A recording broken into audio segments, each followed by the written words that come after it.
Welcome to Human Risk, a podcast dedicated to the understanding of human behaviour as a risk. Here's your host, Christian Hunt.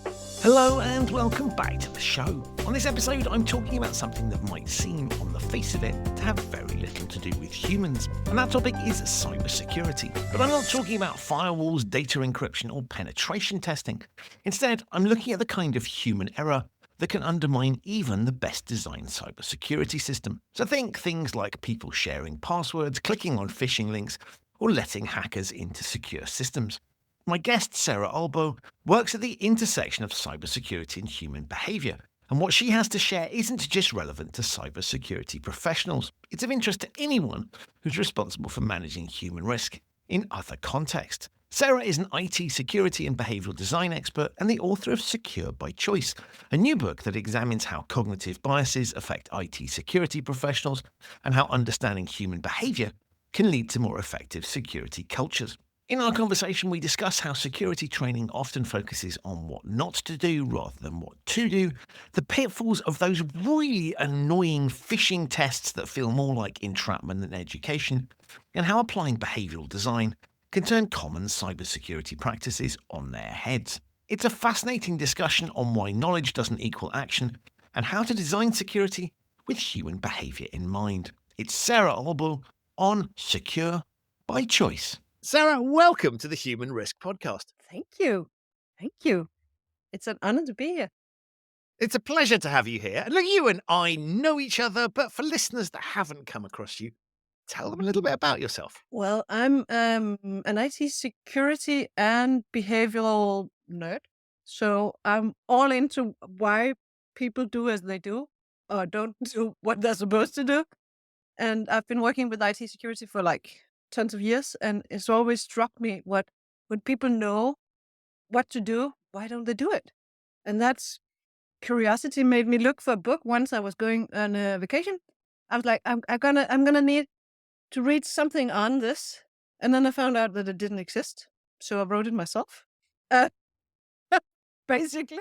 So I've written a book on how cognitive biases affects us as security professionals, rather than how it affects all of those people in our organization, but how does it affect us as security professionals and what can we do about it? And also how then later on using that knowledge to actually change the whole, security culture in your organization.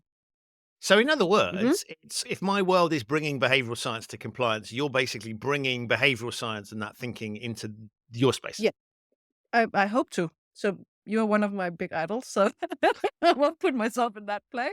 But that's my goal is to get people to see how much more we can achieve by applying behavioral design, basically. And what I think is really interesting about it is that when we look at when things go wrong in your space, Mhm. it is that classic human risk thing, right? Yeah. If there is a human component, and just to deal with that piece that often people say is, oh, well, if the machine fails, then that's not a human thing. To which I would go, well, somebody's commissioned the machine, somebody decides what data Yes. goes into it, somebody decides what use it's for, somebody has maintained or not maintained it. And so even if you look at something, because we might think of tech as not being human, but actually when the technology goes wrong, there is still a human component involved. And you're looking at that Yeah. and just go, okay, if that's the case, then we better understand people, and we'll do a better job if we understand the people that are in, the people whose behaviors we need to influence, including our own. So basically, I do a lot of speaks at IT security events or in organizations. I go to help them tell their people basically about their Stone Age brain. But so I have this exercise that we could try it. So pretend that you are holding your hands 20 centimeters above your keyboard. And if everyone pretends that everyone in the whole world does this, every person in the world stops doing whatever they're doing to the keyboard, to the computer, to any tech they're having, and then just stop it, then what would happen? What would basically happen within 10 seconds? What would happen within a minute? So social media would die. What would happen within an hour? Right. And I can tell you what would happen. Nothing would happen. And that's the thing. Because it's people doing stuff to technology that makes things happen. So hackers would stop hacking. People would stop putting servers on the internet. They would also start segmenting the internet, but it wouldn't matter because nobody would hack it. So anything that's happening is because people do something with technology. It's not technology doing something to technology. It's people initiating this. So technology doesn't prevent bad decisions. And this is why we need to talk about the people making the decisions rather than the technology. Love that. So in essence, it's the challenges facing tech, but you've gone to the root cause, right? Which Yeah. is if we can get to the humans, Yeah. we can solve that problem. And so if we look at phishing, PH rather than the Mm. F version of it, one of the things I think is really interesting is that it's an acknowledged fact, right? So the reason that we send fake phishing emails to people is that they've recognized that weakness, right? Which is ultimately it's human beings that Yeah. click on things they shouldn't. And so I think that's a really interesting illustration where this concept is understood, but broadly speaking, that's one of the rare exceptions, I guess, in this field. It's kind of understood. And yet what you rightly highlight in your writing is that it's not as well understood as it should be or should or could be. Yeah. And I think the funny thing is that when we're talking about phishing, I hate the idea of doing phishing tests. Why is it okay to test your colleagues? And then if you look into these phishing tools, some of them say that if you have accidentally clicked a link twice, then they brand you by your name as a repetitive offender. How did that become okay? I really don't understand it. That it's like we're gonna test you, and nobody likes to be tested, and they're definitely not going to jump on board of this IT security journey that we need anybody to be on board of because you're just going to test me. And it is interesting, isn't it? And it's not just testing, it's entrapment. Yeah. It's basically going, we're going to put you in a position where you have the opportunity. We're going to tempt you into screwing up. And then if you do screw up, we are going to then punish you on some level. We're going to embarrass, we're going to punish. And I think that's fascinating because I think on the one hand, right, that shows an understanding of human. So they recognize the problem is human. Yes. So that analysis is good. The analysis that's terrible is how they go about doing it, because I don't know at what point they were given authority to do that. Because if you picked an alternative, I don't know, let's see how trustworthy people are, right? So what we're going to do, almost like we're going to deposit money into their bank accounts and see if they spend it or something. You people were just going, that is outrageous. And yet, for some reason, they get away with that there. And so I think, for me, it's a really interesting example of the problem is correctly diagnosed as being humans. The execution shows no understanding of those humans whatsoever. And I think actually the root cause of all this is, well, when we're talking about cyber, is that this whole idea that cyber is about what we want to avoid, not what we want to achieve, but about what we want to avoid. And it just confuses me. Why don't we look at what we want to achieve? Why don't we celebrate the right behavior? Why don't we do more, positive laden messages? So what I do when I do back to phishing, I do competitions and I actually tell people that I'm going to fish them. So I'm going to act in already by starting as a competition. It's something that you want to be a part of. And they're all, of course, they're especially chosen. So I'm using all this knowledge about behavioral design. You are especially chosen to be a part of this competition. So we'll all like to be seen as individuals. You're especially chosen. Within a week, I'm going to send you a phishing email. You can recognize phishing emails by these 5 little bullets. And if you happen to report it, that positive thing that I want you to do, not what I want you to avoid, but what I want you to do, if you report it, then you got a ball in a lottery and you might win a prize. So you see, turning it upside down will make people need those 5 bullets. I need to find this phishing email because it can give me a ball in a lottery rather than, just something that I need to avoid. And, it changes the perception, it changes the engagement, and it also changes the rate of people reporting suspicious emails significantly. If you do this like every second month for a year, you can raise it by like 50%. And that's a lot when it comes to behavioral changes. As you were talking, I was smiling because you reminded me of something I used to do, which was certain places I worked, they gave you a button so that you could report suspicious emails. They give you a button. And I thought, that's really cool, right? So what it does is something appears in your desktop. You just click the button and it goes away. Yes. Right? It was on the Outlook toolbar. And I love that because I was like, okay, you're helping me to I don't have to send it somewhere. I don't have to do any analysis. I just send it to you and go, this looked a bit weird. And so that I thought was amazing. Again, showing a really good understanding of don't overburden me. Give me an easy way out to solve the problem. Don't make me analyze it, why this might be suspicious. Just I can just say, I think this is suspicious. Please take a look. Right. Get Yeah. the problem. And you take it out of my inbox so I can't do anything stupid with it. Right. So perfect. Right. So solve immediate solve. But what was really interesting was I started to use that maliciously. And the reason I started to use it maliciously was I got really irritated by some of the other components, the sort of bureaucratic components, the kind of like you're not trusted component. So that said, we trust you. On the other hand, there were tons of other things where it's like, we've caught you doing this, you failed to do all the sort of negative things that you talked about. And so I used to, if I got some bullshit bureaucratic thing internally that looked ridiculous, I would send it to the phishing people, right? Get it out of my thing. And then if somebody came and said, you haven't done it, so I don't know what you're talking about. And they were like, we send you an email. And I'd be like, no, I did. And then eventually they'd track it back and go, oh, it's this email. I said, oh, well, that looked like a suspicious phishing email, right? Because it was a silly bureaucratic process.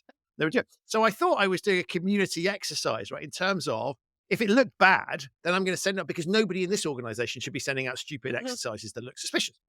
Yeah. So there's a little bit of rebellion. So I was unfortunate there that they provided me with a tool with which I could fight back against other forms of bureaucracy within the organization. But the fact that those other forms of bureaucracy existed demonstrated that this was massively out of odds. Yeah. To me, the phishing button was out of odds. And so I love your whole framing of saying we need to think about the bigger picture, which is how do we influence people effectively and positively? So we need to understand what makes people tick, and pissing people off, embarrassing them, annoying them unnecessarily, where they've just made one small mistake is not a good way to go forward. And it's not a good way of building a relationship with people. Exactly. And neither is frightening them, which is another big thing that we have within cyber. Alarmistic pessimism is huge. They are telling us everything about what we need to be afraid of, everything we shouldn't do. And I think we should turn that around and tell people what to do and what we can achieve.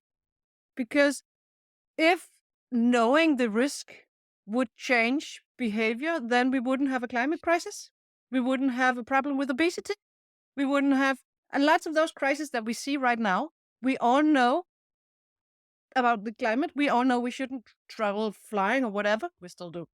We know the risks. We know where we're moving. We know the risks of obesity and the health problems, and still we eat those fries. So if knowing the risks was going to change behavior, we would have seen it before. Basically, and we haven't seen that. I haven't seen it. And the other bit I love about this whole dynamic is if your job is to protect an organization and your message that you communicate to the people that you're trying to protect is to sort of go, you need to do this. It often begs the question, well, what the hell are you doing? So I see compliance people, or I've seen risk management. You get posters up that say things like, everybody is a risk manager. Now, I understand the logic behind that. It's true. But if you just say to people, you need to do all these things, right? It kind of goes, well, what the hell are you doing? Yeah, what's your job? You're not helping. What you're doing is you're kind of laying off liability onto me.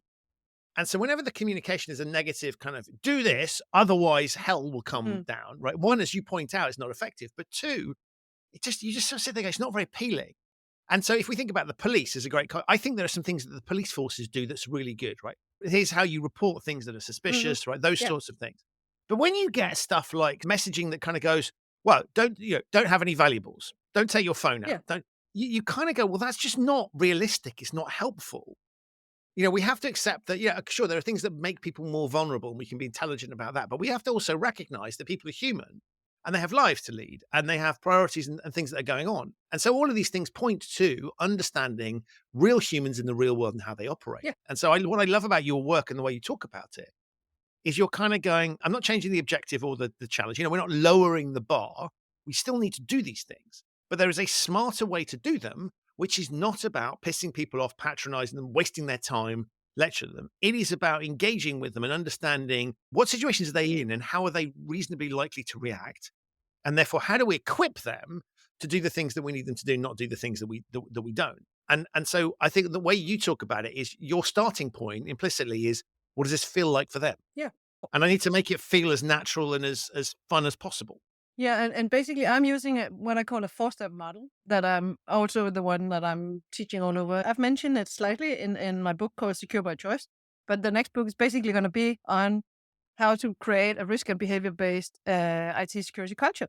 So the 4 steps. The first is to understand your risk scenario and the risky behavior. So what behavior do we have in our organization that leads this risk scenario to either be more likely or to have a larger consequence? So that's the first thing, to understand the risky behavior and the people having that behavior. And then, what's the future behavior? What is it that we want them to do instead? And then the third step is the most important, is like doing that analysis. And that what I call the $100 question is, why don't they do it today? Understand, why is it that they don't have this behavior today? It can be because it's a cumbersome process. It can be because they don't have the tools or the technology. It can be because they're not motivated. It's because maybe they aren't measured, those targets or whatever. It can be because they don't know they're not supposed to. So basically back to all the things that you're teaching as well. And before you understand that, you can't design a solution. More Right. tech won't solve things if people aren't motivated. If people are motivated, don't motivate them, because they might lack the ability, and then you need to go training. Or, there can be so many different barriers or frictions onto why people don't have the secure behavior today. And we need to analyze that before we can make the solutions or design our interventions. And nobody within cyber bothers today, because they just add more posters or mouse mats, or they add some kind of technological solution with a 10-step process and, configuration. So we need to just look at, why aren't people having the secure behavior today, understand that, and then we could take it from there. And I love that, because I think you've pointed exactly to the thing, which is, to the extent that they do analyze why it's happening, Mhm. and often they don't, No. right? But implicitly on some level, there is an analysis of what is the problem we're trying to fix. Yeah. And so you then take it through and say, okay, what have you done? The mouse mats is a classic example, right? It sort of suggests that, why do we put stuff on a mouse mat? Well, if it's a protocol that you need people to follow, then is this going to help them follow that protocol because they've forgotten it, right? And they Mhm. suddenly need reminding of it. Or is it just going to sit there as noise in the background because they already know this stuff? And so what are you doing with the mouse mat? Is the mouse mat there so that there's a phone, I don't know, there's a phone number or a URL or something people need to go to, and in the heat of the moment, they might not know what it is, and you've given them quick access to it. That could make sense if the problem is that in the heat of the moment, they can't remember. Yes. If it's like, here's a lengthy protocol we need you to follow, and the problem is actually people don't care, or the protocol is too lengthy and tedious, then it doesn't matter whether you stick it on a mouse mat, right? Yeah. You haven't solved the underlying problem. And therefore, if you've used a mouse mat, you have implicitly presumed that the problem you're trying to solve is forgetfulness, or stress in the moment, or some other thing that would lend itself to having helpful reminder. If you just put glib statements on the Yeah. thing, it doesn't help anybody. It's just sort of like a bit of corporate propaganda. You see these things all the time. You think, what are you trying to do? Now, you could argue that it's a constant reinforcing thing. But I think if we look at the mouse mat as a really good example, here's a piece of physical real estate on the desk. So let's think about, if we're going to do that, what's the most effective thing to put on that real estate? What problem can best be solved by that piece of, centimeters on the desk? And I think, to your point, is that, like, we have lots of tools that we can use. We sometimes use the wrong tools because we've misdiagnosed the problem, or we haven't bothered diagnosing it properly, or we solve for the problem we'd like to have. Yes. Exactly. And so we fix that because that's nice, because it's easy or logical or justifiable, or the way we fixed it last time or whatever. And so it's a really, really simple point that you're making. But is your solution actually solving the real problem? Or is it solving the problem you want to solve, or the problem you can easily solve? And I think it's really back to that. There's kind of like, it's back to Maslow's hammer. If all you have is a hammer, then every problem looks like a nail. And that's what we see within my discipline, is that techie guys work with IT security, so they try to solve things with technological solutions. But also, it's also back to that old belief that people are rational. And we aren't, And it's just, I have this saying that I say that knowledge doesn't equal action. Right. And let's take that again. Knowledge doesn't equal action. You don't act just because you know, but we pretend that this is the case because that's the problem we want to solve. They don't do it. It must be because they don't know. Let's tell them. Let's tell them in loud yellow colors on a mouse mat, because that would be the problem we would like to have. People know, but they still don't do it. So back to that analysis thing. What you're pointing out is we know this in other contexts. And this plays into my work as well. And the little bit of me is I'm delighted that people don't get it, because otherwise there would be no opportunity, right? Same thing for you, right? So we have to be thankful in a way the dynamics are there and recognize it. But we all know in other contexts stuff that pisses us off, right? Stuff that makes no sense, stuff that is overly bureaucratic, stuff that just doesn't land. We know that. Hmm. And the thing I find really interesting about the space that you're in is that we all know this in our personal domain. So if you are somebody working in your space, you will also be a user yourself of services, and you will be a user of yourself in other services in other contexts, right? So you will have to go to, I don't know, whether it's like an ATM or a self-service checkout or using a website, right? There will be lots of examples of things you have to go through where you have had an experience of going, Yeah. this is horrible. This doesn't work. This is awful. And I can say the same with my space compliance, right? We've all been subject to rules that we think are stupid or are tedious or bureaucratic. So we understand the visceral, we've got lived experience of this stuff just in a different context. And so it's kind of astonishing, right? I could imagine some of the people in your space going home and just going through a process online or at a machine or something and go, this is really irritating, stupid, blah, blah, blah. And yeah, often they're imposing the same thing on their own people. Yeah. And for me, the joy is that we can make it clear to them.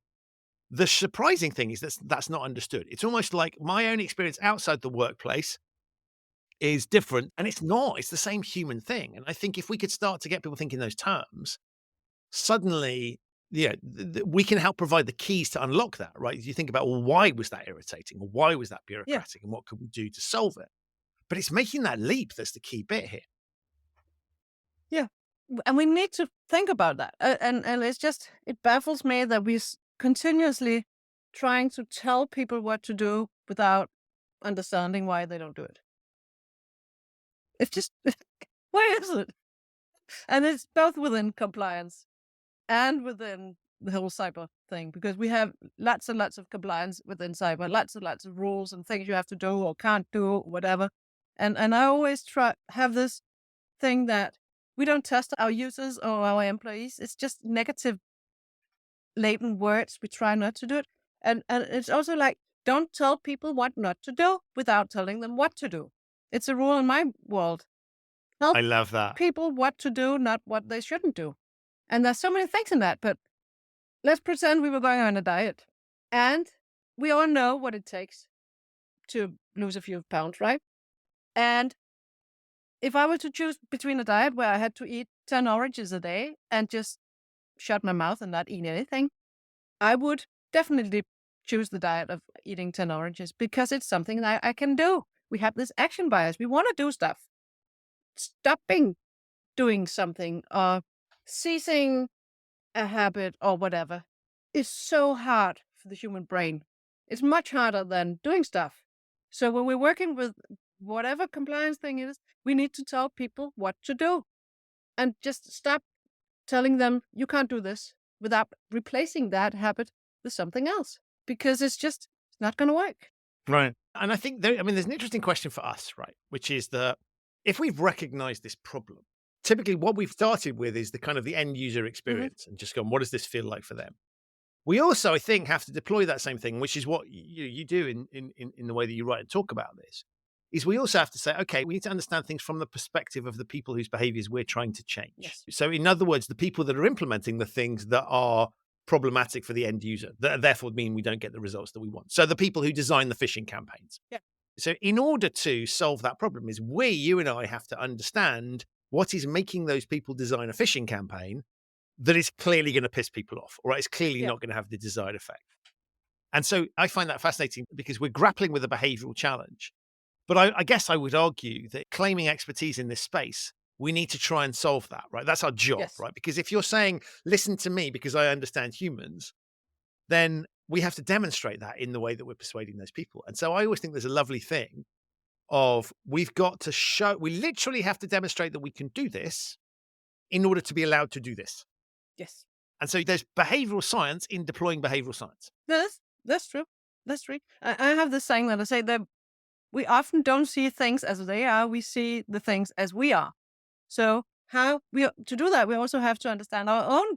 If we're going meta on this, we have to understand our own cognitive biases and being able to navigate that in order to being able to navigate all those security professionals or whoever we want to work with have to work with behavioral design in order to gain those challenges. So it's kind of like a meta AI thing that Yes. we're working with here.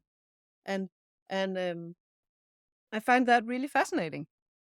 But I'm thinking about what would I like? And I like examples.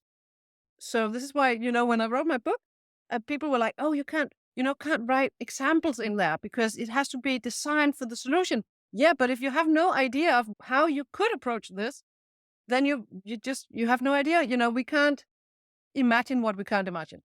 That's back to the basic psychology. The human brain can't imagine things it can't imagine. This is why we are all kind of scared. All in our generation. I put you in my generation right now. I have no clue how old you are, but in our generations, our brains approach to AI is something that we can imagine. And if we grew up with Space Odyssey and Terminator and everything related to AI, that's what we can imagine. So we are all kind of like secretly scared of this and someone taking over the world and that whole thing. So we need to tell people also by examples, this could be like this or this could be like that, because you can't imagine what you can't imagine. And there's something interesting about those examples I always find, which is that you have to be a little bit careful because people sometimes take things literally, Yeah. right? So if you say, let me show you something, and I don't know, like if I talk about, so if we here's an example that I think is relevant in your space, which is if we go to McDonald's and all the fast food places, right? They've all rolled out those touch screens. Yes. I was working with the military recently, and I said, "Guess what the fastest deployment you've ever seen is?" And they were like, "Well," and they would come up with military examples. Like, forget that, right? It's those screens. Yes. It's the thing, right? Which tells you that they must be effective. And there's only one thing they're interested in, which is selling more food, right? So it works really, really well. And we know that average order size is not going to go down; it's going to go up. And we can then look at the psychology of why that is and say, well, strong likelihood is actually, you can place an embarrassing order with a machine that you don't have to tell a Yes. human being. So if I want to go in and order 3 Big Mac meals, because for me, right, I'd obviously only have 2, but right, if I want to order 3 Big Mac meals, I can do it, right? I can do whatever Yeah. I want. And it's not embarrassing and it's quick and easy and I don't have to. And of course, then you've got tourists who may not speak the language. So there's a ton of benefits. So we can see that must work in that way. And if we say to ourselves, okay, that's interesting, right? People's propensity to talk to machines because they don't want to be embarrassed is it points us towards that being successful. So I would cite that as an example of saying we can learn some things from this. Now, those things are not necessarily things that we're going to replicate internally, right? But we might just take some basic facts of saying humans get embarrassed easily, right? They don't like, if they can avoid talking to people, blah, blah, blah, blah, blah. Net effect is they buy more burgers. Right? Useful information. And I think then what I've often found is people then go, oh, okay, right. So if we put more kiosks in, I'm like, just forget the kiosks, right? That's just a Yeah, that's vehicle true. for telling the story. Forget the goddamn kiosk. So forget the burgers, right? Doesn't matter, right? It's just I'm just giving you a gateway Yeah. into this idea that we get embarrassed and we behave differently when we talk to machines than when we talk to human beings. And it may well be that we don't like having. There's a load of other Yes. things at play, right? It's not obvious whether the line doesn't look as big, right? Because if we start queuing up to speak to a human being, we're all in one line. If we're going to 10 different kiosks, right? You Yeah. split that line up, right? It looks like there's a shorter and you confuse who's waiting for their food and who's waiting for a kiosk, right? So the overall net effect is it looks popular place and you're not having to stand in line for ages. At least that's what you think. So you look at those things here, that's really all useful insights that may or may not be directly relevant to the environmental factor, but I'm teaching you some broad principles to think about things in a way that will be accessible. The bit I always find challenging is people then they can't get that out of their heads and go, yeah, either we're not selling burgers or, right, okay, so we should put touchscreens everywhere. And I'm like, no, that's not the lesson. And so it's bridging that gap. And so I find it really interesting because we have to then, if we use the story to grab attention, we need to backfill. Yeah. Which is what you do brilliantly in the book, right? Is to go, let's unpick what does that mean? And almost like the story was just a vehicle to get you into this thing. You can forget that the story is just a way of kind of legitimizing it, right? It's an anecdote. It's almost like academic research, right? Interesting, but not necessarily directly replicable to your space. So we then have to backfill that piece. And I think that's, we have to think about, it's to your point, is we have to make it feel salient and relevant and understandable and make sure that we've carried them through on that journey. So I think it's not just a case of knowing what you're talking about. It's a case of how do we deliver this in a way that lands? And stories are great, but we have to make sure Exactly. that we get them to the right point. Yeah. And yeah, that's true because they can kind of like skew the whole thing. if we tell a story that you need to have a story that people can envision, but the vision shouldn't be that strong that they can't, disconnect from it later on. But then I think all of this points to, interestingly, all of this is all human attributes, right? So we know that stories grab attention. Mhm. We know that people are curious, right? They want explanations. That's what we love. We love kind of understanding how things work. Yes. So to some extent, we're all curious about why does this work, which of course is a great hook for the site. So we have to pull all these things together and then put them in a discipline that doesn't necessarily think in those terms, right? Yeah. That is, and you can see why in the kind of cyberspace, you know, in a world of let's be really crude and simple about it. In a world of ones and zeros, right, the kind of other numbers or even things that aren't numbers, right, don't sit nicely. And so you're bringing something that's very human into a space that you could see on the face of it doesn't look very human at all. Yeah, and that is quite funny because when you look at the history of information security, it has from the start has people talked about the triad about people, processes, and technology. And I see it like a three-legged chair, one of those stools, and you sit on three legs, and they have to be, equal, or you will slide Yeah. down. And right now, two of those legs are down. And then I'm showing you something, and we can't see video in this podcast because what's left? It's nothing. So if we only have technology, we will slide off that chair. It won't balance. It won't be the whole funding that we need. So we need to think about those things. And it's been like since the 60s, we've talked about people, processes, and technology. And right now, somehow we've focused on the technology part. And we still believe IT security are those guys sitting coding with a red light in the basement. But it's not. It's about that whole organization. And it's about one of those major business risks that most businesses are facing today. If you look at it from a financial perspective, those, ERM, enterprise risk management, that whole overall thing, cyber risks are often number one and number two of those most important risks that can have the greatest impact on an organization today. But we still try to solve it with tech, and it's a business risk. So we need to understand the business. We need to understand the business processes that can be skewed if we don't have enough control with our technology stack. Supporting those business processes, but it starts with the business processes. It doesn't start with tech. And as you were talking, it occurs to me that I think generative AI is a really interesting illustration of this human-machine interaction and where the risk starts to appear. Because if we look at what Gen AI, the AI is doing what the AI has been programmed to do. Yes. And if I then layer the generative piece on top, and just for anybody who's confused, generative AI is things like ChatGPT, we've layered this human interface on top of it. And so if I look at the AI is doing what the AI has been told to do, where it goes wrong or right is in that interface between the two. In other words, if it is not passing what I'm asking it to do in a way that I intended, and if I've asked my question, I've prompted it in a way that's unhelpful because I don't fully understand how prompts work, or it's come back to me and I'm taking what it is saying as being. So, for example, I ask it to research something and it comes back. It's basically hallucinated some non-existent facts, right? It's made up research papers, right, based on probability. So if I don't understand that, right, my human perception of what that has produced will be wrong, right? And I might use that information in a way that wouldn't be appropriate. And so what we're doing there is that's a prime example of that bridge between the machines that are doing exactly what because that's all they can do, right? Is exactly what they have been told to do. It's what then happens when we bring that into the human world. And so I think this is a really good illustration of the sorts of things you're talking about, which is to say that you can design the most effective cybersecurity piece, but the moment you're relying on it going into the human world, in other words, you're trying to influence human behavior, you're trying to communicate a message to them, get them to do something or not do something, that is when it goes wrong. And so for me, I'm loving the whole discussion around Gen AI. This is awful, blah, blah, blah, blah, blah, blah, blah. But the key bit and the interesting bit that, yes, they're making the algorithm more sophisticated, but the bit that's interesting is that interface. Yeah. Is how it's talking to us and how we are talking to it. And if we don't prompt in the right way, we are going to get crap or wrong answers. Prompt in a more effective way, then you are more likely to get the right sort of things. And we can see the evolution of the language that it uses. Yeah. But my chat GPT was telling me last night that it had traveled somewhere. I love going, it was trying to have a conversation. And I was laughing because it was quite funny. It was like, I don't mind it when the Gen AI says something like, yeah, I hate that too, or Yeah. something along those lines, right? That's sort of that. It's not credible, right? But it passes the test. The moment the Gen AI has been somewhere, right? Or I'm just like, you've gone too far.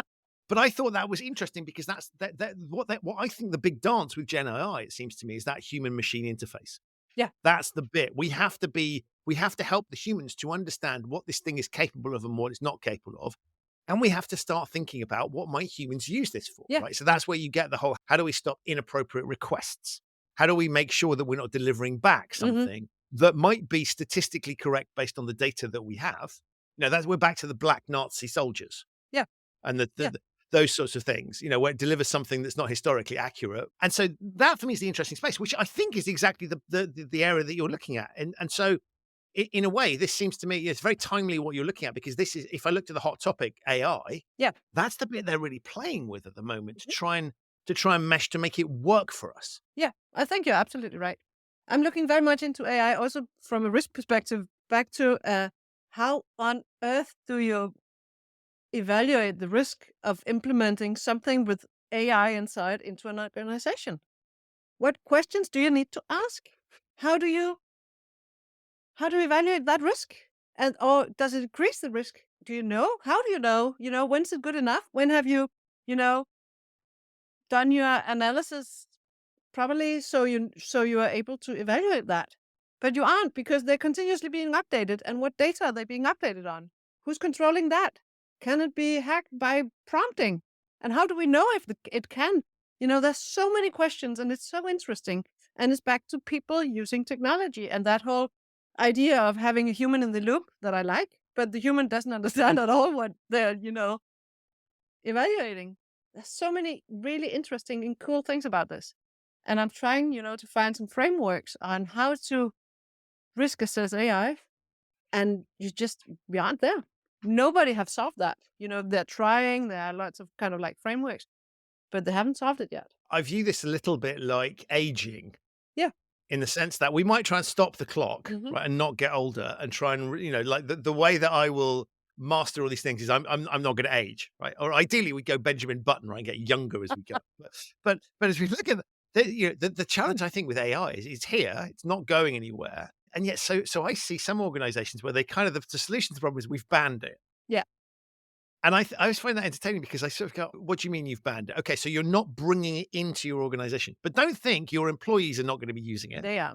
Because they will. But at least the kind of smart employees that you probably want will be the kind of people that will play with this stuff and see, right? Because that's what curious interest. So even if you've kept it outside your organization, you're not safe from it, because your employee, and actually there's a bigger risk of employees taking, secure data from within and putting it somewhere outside. So you don't mitigate the risk by pretending it doesn't exist. And then you say, well, we're not going to, okay, we'll accept that, but we'll mitigate those risks somehow, ?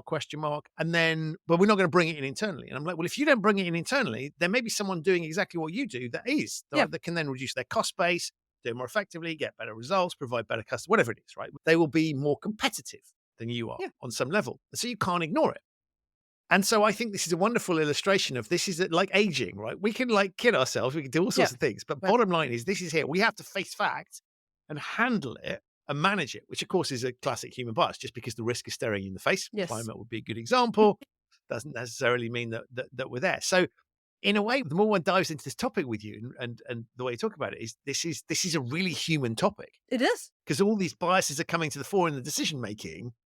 And yet it's a space where if you said, if I go to a bookstore and I look where all the books on cyber are, they're miles away from the psychology section. Yeah, and it doesn't make sense.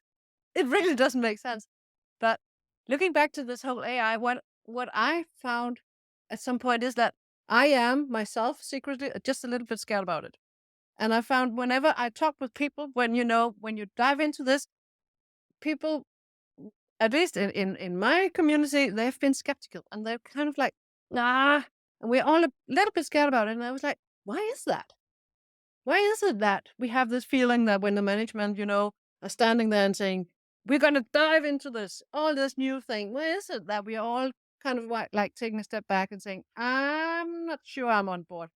And then I was looking at this whole AI, and I'm looking into some studies on new stuff. And I'm a bit I imagine I'm a bit like you, so I find everything curiously, and I'm just like looking at all kinds of different things. And I fell upon some studies showing that inside our brain, between our ears, our eyes, just in the middle of our brain, we have this little thing, almond-shaped thing called amygdala.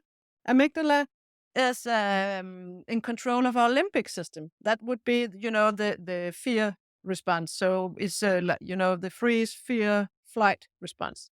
And recent studies show that whenever we are putting people into some kind of monitor and we show them pictures of something that they used to see and nothing happens, but as soon as we show them something new, the amygdala lights up in a fright response.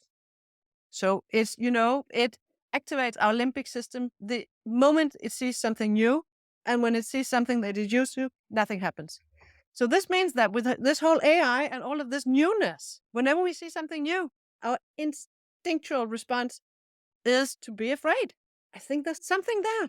So when our management is standing, oh, we need to go into all this new stuff, our amygdala is just like flaring up saying, no, no, no, no, no, because it might be dangerous. So our instinctual response is fear.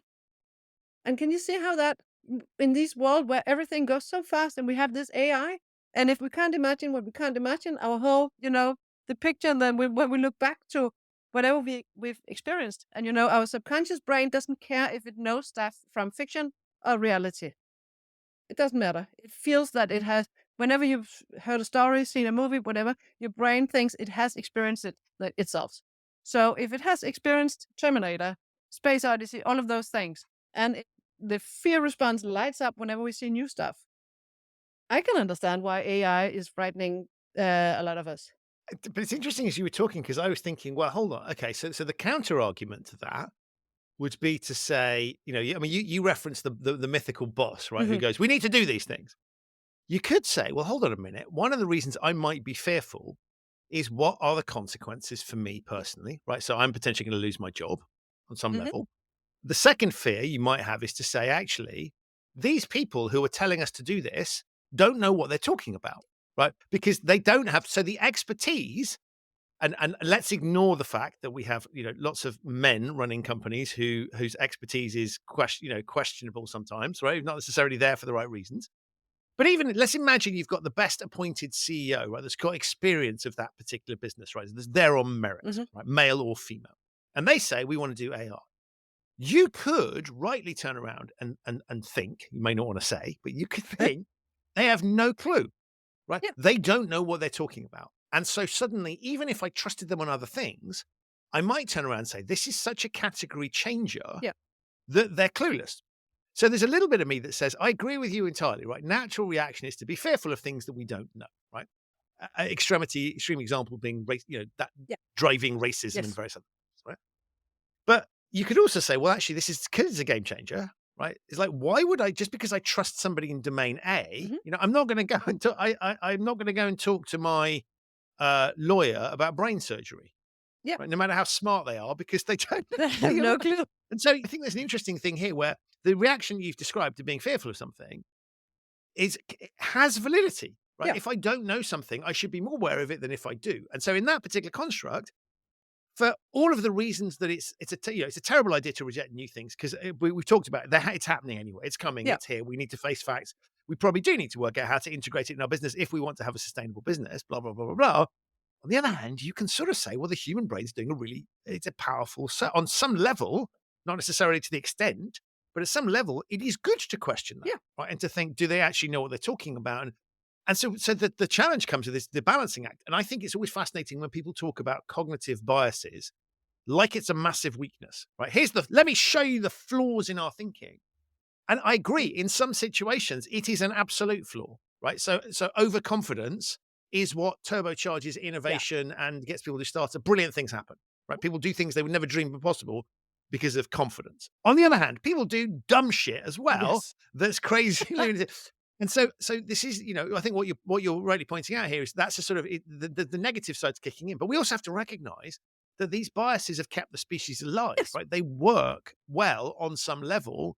It's just that we can't always recognize when we need to rely. Sometimes we don't even know Yeah. we're relying on them, but we need to recognize the extent to which we rely on them. And so that's why I love it when people give a list of, let me give you the top 10 bias. You say something and I go, oh no, stop, Sarah. Let me tell you, that's an example of confirmation bias, right? And then I Yeah. explain to you what it means, right? Right. Everyone loves And as that. if it's a bad thing, right? So here's a bad thing, but actually sometimes it's a really good thing that propels you to do what you're doing. And so there's this delicate balancing act. Yeah. And I think there's real nuance in this. And that's what it's terrifying, because you start to go, wouldn't it be really easy if we could just explain it simply and go, here's all the flaws in human decision Yeah. making. Boom, job done. And if you can avoid those flaws, you can make better decisions. But equally, if you don't ever use those biases, Yeah. you got a problem. Exactly. So which makes And it, of course, harder to sell, because it's particularly in your world Mhm. where I've just pointed something out where it's not ones and zeros, right? It's not like switch bias on, switch Yeah, bias it's off. not that this would be a great way to use this bias. Or now I'm gonna turn this off and then I'm gonna add this one. And I think we should all embrace our biases and love them, because they've kept us alive for millions of years. So looking at I have this example. So let's imagine we had one of those big cardboard calendars, one of those we used to have in the offices, Yeah, yeah. where we used to write each other names and birthdays, and then came to this whole GDPR, and now we don't dare to do anything. There's one of those calendars, right? Yeah. Yes. Let's Actually, but I hadn't thought about that. That's yes. such a good, sorry, side point, right? Birthdays and GDPR, Yeah. right? What a nightmare, Yeah. right? It's like And, highly and it's sensitive. just like we all used to have these calendars, and it was so much easier to know when to bring cake and when to, celebrate. Now we don't dare to do that, which is a whole other thing. But let's imagine we have one of those big calendars, and we have a full year, Monday, January, February, whatever, on this imaginary calendar. And then let's pretend this calendar is not just 1 year, but it depicts the human brain's evolution. So 1st of January is like when we see, the great apes. And then we're letting time pass, and we have like the 31st of December, midnight, New Year's Eve. That's now. Let's pretend we have full year, that calendar. And then we let time pass and see, okay, first primates, great apes. How long time did that take? It's January, February, March, April. We let time pass and nothing happens. It's still, it's like this calendar is it's like 8 million years, but we let time pass. And then, we are all the way into September before anything brain-wise exciting things happen. That's where we see, that Homo family with the big brains and the first signs of using tools.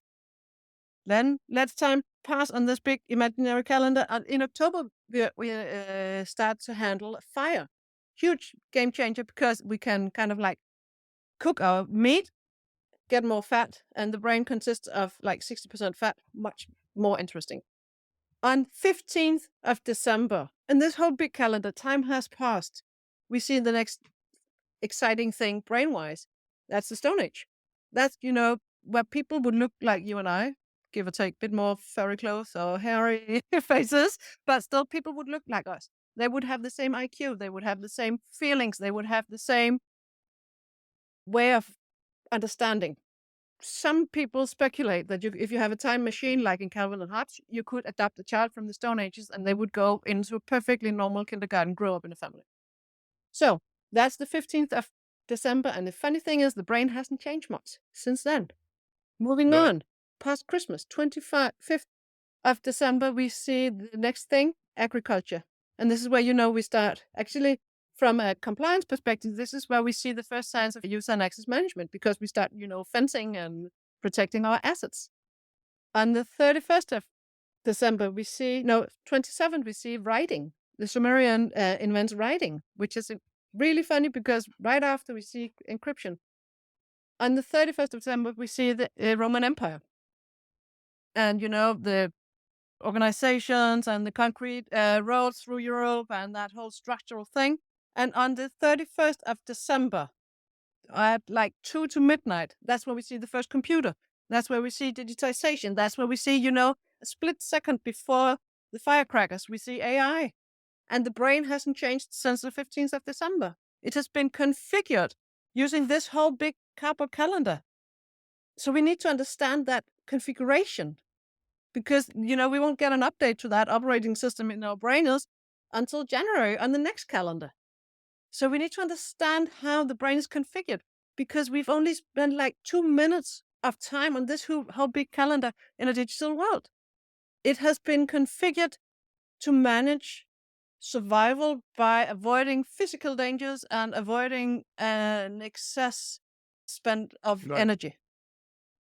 So all of our biases has been configured in order to prevent physical danger, sickness, health issues, and excess spending of energy.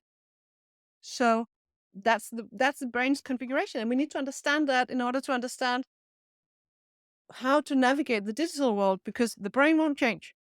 Right. And you just it's so important that we understand this. I call it, the operating system that we're built with in order to navigate. I talk about human OS. Yeah. And the reason I do that is I think it's really important to recognize the distinction, to your point, between OSs that we're regularly used to upgrading, right? It's not working, so we get a new one in, Yeah. right? And they patch it and they deal with it, right? And so we fix it. Cause other problems, but we fix it, right? Whereas what I think is interesting in your analogy is, if we look at the human brain, the challenge that we're facing, right, is we often, you're right, we often try and rewire it, upgrade it. We can't do that yet. I'm sure one day that may be possible, but it's a data problem, right? It is about, how do we get the right data into the machine, into our heads, to allow us to think about things. And so putting data in, and it's not just about the data might be there, but it might just be not determined to be significant enough. So how do we make the data that's coming, the information that we're communicating, the experiences Mhm. that people have had, how do we ensure that that is categorized in the right way in order to be relevant to the human to make decisions? So you might have told them something a million times, but they don't care. Yeah. The problem isn't the information bit. It's, we have to make sure that they do care, right? Or they care enough, right? They have to be passionate about it. So how do we shift that data set from being perceived to be interesting but boring, Mhm. right? Right. Or it's been bad, not necessarily that we think it's interesting. It's been badged as, this is highly important. Well, I'll make my own mind up, thank you. Yeah. Yes. And so I've got it, but I categorize it as not interesting, and therefore I ignore it. Yeah. Simple analysis. And so in a way, it's almost, the analogies that you're using are great for what you do, because you're taking it back to, here's the difference between the machines that you're coding and trying to protect and blah, versus the humans whose machines you need to influence Yeah. in order to get that to happen. And then we also need to understand those responses. So those people in the Stone Ages who looked at those new eyes shining in the night and said, "Well, it's probably not dangerous," they didn't live long enough to replicate. So we're kind of like bred to be scared of physical things. But Right. for those 2 minutes on the calendar, we haven't really yet managed to breed ourselves into being scared of digital errors or digital dangers. So that's basically it. And to understand why, the brain is basically, the most energy consuming organ in our bodies. So it weighs like 1.3, 1.6 kilos, but it consists of mainly fat. And when we see that, when it's running on, back to that whole Kahneman thing in system 1 and system 2, when we're doing heavy thinking, you can actually measure on people's blood sugar level whether they're doing heavy thinking or not. It's amazing how much energy our brain consumes in a daily calorie intake, for example. And it Right. wants to avoid using those calories, because back to the Stone Ages, you didn't know where your next meal would come from.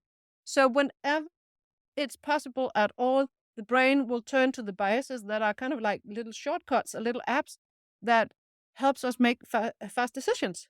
So we need to embrace those biases. We need to love them, because they have helped us survive since the Stone Ages and since, for 8 million years.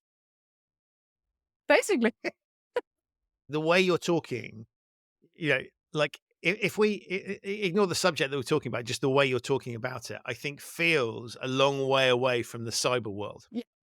And I think that's where the opportunity is for what you're doing, right? While you're grabbing this, because you're going, actually, here is something that, and yeah, I'd make the same argument for what I'm doing in Hmm. compliance. Right? It screams rules and regulations. Yours screams ones and zeros, data Yeah. coding machines. Actually, in both cases, we need to be going, there's a human component that's really, really important. And so we need to, we need to recognize how to speak to that, and to Yeah. really get those points across. And I think it's a hard job, but that's what needs to be done, right? It is really important. We've got so much evidence of why, just anecdotal evidence, but also research evidence of why this isn't happening. Yeah. We really need to look uh, to other disciplines, So I'm stealing whatever I can from communications, from marketing, from neuroscience, from this whole behavioral design, choice architecture, all of those things. There's so many disciplines that we can look at and get inspiration and who has actually succeeded in achieving something. And why not use that? Why is it that we're doing this silo of thinking that cyber is just about technologies and bits and bytes and zeros and ones, and not look outside the box? Well, it's also the bit I find funny as well is you sort of think, if your data set, which in essence again Hmm. is where we're getting our ideas from, the influences that we have on how we solve problems. Actually, if you're just looking at the world that you know, then you are going to come up with solutions that reflect the world that you Yeah. know. And so we end up with this sort of that's why we get the repeat same thing. It's only when we start to cross fertilize from other Yes. things, bringing in fresh perspectives. A good advertisement for cognitive diversity Yeah. here and diversity of experiences. We suddenly start to see actually there's a different way of looking at things. And so I agree with you entirely. I spend more time doing things that I shouldn't logically do, by which I mean going to conferences that are nothing to do with what I do, reading books that Yeah. are nothing to do with what I do, going to museums, just looking for random inspiration in places that aren't the obvious places to look, because other people will be looking in the obvious places to look, right, in your space. And so for me, it's about being curious and finding other things. Now, a ton of that is wasted effort because there is no Hmm. read across, right? This is the frustrating Yes. thing. You discover that actually the way they're doing it over there is just as dumb, right, for different reason, or great, but we can't we can't for some reason, we haven't got the money, we haven't politically, we can't, whatever Yeah. it is, right? There's a logistical constraint. It's illegal. I don't know, would be a good example of a constraint that we have to Yeah. think about. So those things, but maybe that way of doing things, maybe that'll inspire something else, or we can.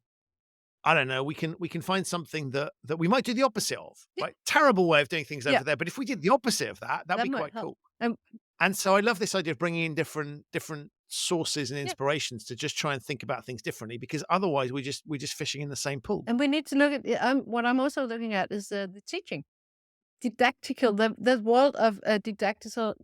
What's that? How's that? How do you pronounce that? Didactics. Didactical. Didactical. Yeah. Yeah. Why isn't that we're not looking at all those school teachers? They do nothing but teach people living how to live your life, how to work in a culture like ours. Why isn't that? Why don't we look at those people when we're working with compliance? If you Yes. can handle, like 28, 8 years old, you can handle an organization. I'm pretty sure. And and we never ever give them a glance, and we should, because they work with people. They teach people to how to behave in the world. We don't look at that. So you've made me think, because I think for me there's a difference between two types and two extremities of teaching. Mhm. Right. You have the teachers that just want to teach the syllabus, right? Who Yeah. turn up Yeah. there and who view it as knowledge transfer. And I think back to some of my teachers at school, and I'm like, you were just sort of just going through the motions. All you wanted to do is get me through the Yes. exam, right? And that's Mhm. fine, right? That's that's technically your job. And then you've got those other teachers that want to inspire you. Yep. Right? And they tell stories and they want you to get excited about their subject. And they go way beyond what they need to do because they recognize the bigger mission here is almost like they are looking for the approval 20 years later Yeah. when you go back and go, Mr. X or Mrs. X or whatever inspired me. Mhm. The ones you remember, right? The ones you remember because they taught you stuff and they made it light up and they inspired you to go and do whatever it is, Mhm. right? Go and become a something. And I look at it and go, we need to move away from those information transfer people, Yeah. right? To the inspirers and the creative one. And so I agree with you entirely. We should be looking at the teaching profession and what they do. I want to pick the right teachers though. Yeah. I Exactly. want to pick Yeah. the ones that are lighting people's Mhm. eyes up, that connect with humans, that get it, that know how to tell, that take the most boring subject you've ever come across Mhm. and make it super interesting. Yeah. As opposed to the ones that have the most incredible subject, right? And And they then make it just- work. I've always said history is a good example, I Yeah. think. If you can't make history interesting, you should not be a teacher. No. Because the raw material, like this is the clues in the word story. There's so right? much This is so storytelling. much stuff Yeah. there. And even if I looked at sort of, highly technical subjects like I don't know, like sort of, some of the mathematical stuff, you can still make that interesting. Yeah. And so I think the thing is, to your point on teachers, I want to pick the teachers that can take the worst subject, the most boring subject, the worst, but just before lunch, right, Yeah. or the end of the school day, right, who still manage to make it interesting. Those are the people I want to grab, and I want to park the boring ones that are just interested in kind of phoning it in. But I agree with you. There is something there about getting a message across Yeah. to people and if you can do it to an audience that doesn't want to be there, right, Yeah, which is kids at exactly. school, Yes, that exactly. I agree is success. And they have excessive energy, so they don't really have the time to listen. So, yeah. And also, we need to begin imagining what it's like to be in the recipient's place. So I'm working a lot on doing, online courses and doing all kinds of courses and workshops and whatever. And I'm thinking about what's it like to be in that chair? What's it like to need to learn something from scratch, having no prerequisites, having no skills at all, and learn something from you? What's it like? And I think we need to put ourselves, in order to be good teachers, we need to put ourselves in that place to understand what it's like. So I've taken a decision that I need to be continuously learning something, and I need to restart learning something from scratch once in a while. Yeah. So I've done the most obvious thing. I've bought a banjo. A banjo. Wow. Because I have no skills at all, no musical skills, no knowledge, no nothing. And I was like, a musical instrument that would really put me on the edge of trying to accomplish something, trying to learn something that I have no skills of. And the banjo Love is it. because you can't take yourself too seriously when you play banjo. I'm absolutely sure. I love that. I love that. I love that. Do you know what I was about to say? I was about to close the show and go, and now to play us out of the show. But we'll have to do that another time. Yeah. Wow, I love that. I think that's an amazing note. I could keep talking to you forever, but we want to make sure we keep the episode to a listenable length. Sarah, thank you so much for coming on the show and just kind of riffing with it and doing interesting things. But if people want to get hold of you, they want to read the book, tell them where they can find you, what the book is called, anything else they need to know. Okay, so first of all, you can find me on LinkedIn. I do all kinds of blogs and posts and stuff. Looking for Sarah Aalborg, it's called in Danish. I'm sure there's some speaker's notes or somewhere where they can find me.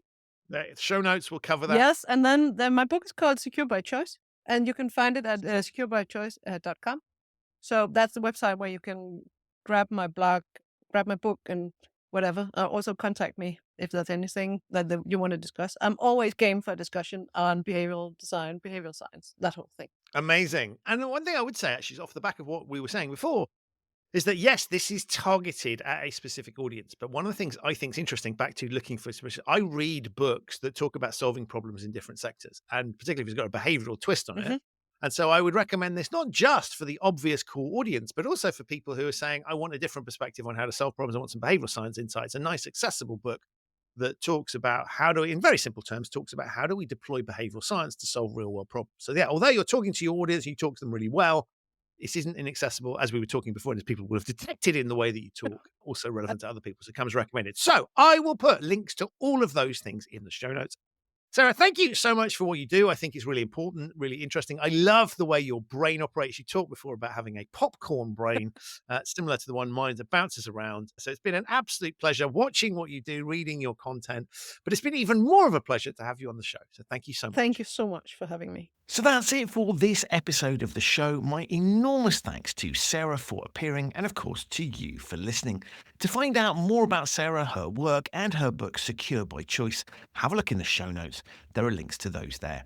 If this is your first time listening to the show, where have you been? But thank you so much for joining me. You can subscribe wherever you get your quality audio content. It's available on all of the major podcasting platforms. There are almost 330 episodes of this show out now, so if you've only recently discovered it, plenty for you to catch up on. You can discover what all of the other episodes are at humanriskpodcast.com. I will be back very soon with another episode of this show. But in the meantime, stay safe both online and offline. And thank you so much for listening.